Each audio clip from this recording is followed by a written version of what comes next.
n'abarebereraga amategeko muri Jewish age mu gihe cy'abayuda. Ibyo nibyo ari kuvuga. Ninde rero warebereraga wari nka boss wari hejuru cyane muri Israel areberera ibyo bintu by'amategeko n'ibindi ko bishyirwa mu bikorwa? Nubireba n'uwari umutambyi mukuru. Uwari umutambyi mukuru niwe the prince Yohana ari kuvuga hano. Hanyuma wumve ubwo bivuze iki, bivuze ngo kubera iki ari kuvuga ngo umutware w'abiyisi aciriwe urubanza rw'abiyisi ruraciwe, hanyuma ngo umutware w'abiyisi agiye kuba igicibwa. Wibuke biri muri context imwe, kubera ko umutambyi ari we washyize iby'urusengero n'abandi bose barukorera mu buryo bigomba gukora.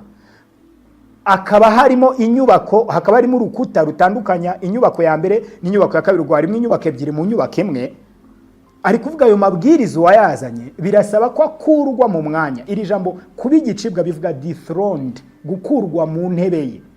Ubwo umutambyi nakurwa mu ntebe ye bivuze ngo n'amategeko n'amabwiriza yose yazanye biraba bikuweho, bityo byorohe ko abanyamahanga binjira n'abayuda bose bashobore kugera ku mukiza. Ariko ari kuvuga ko ibingibi bizabaho ryari? Namanikwa mu urupfu rwe ruzunga aba bantu barukubiri. This is what he's saying. Iki nicyo ari kuvuga. Gukurwaho k'ubutware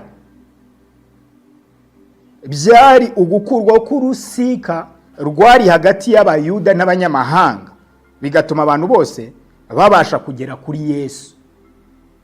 Niba wumva rero urubanza rwa mbere ari kuvuga kurangiza Jewish age, ahereye ubwo ni imitegekere yari iharigiye Aburahamu yahawe isezerano atarakebwa.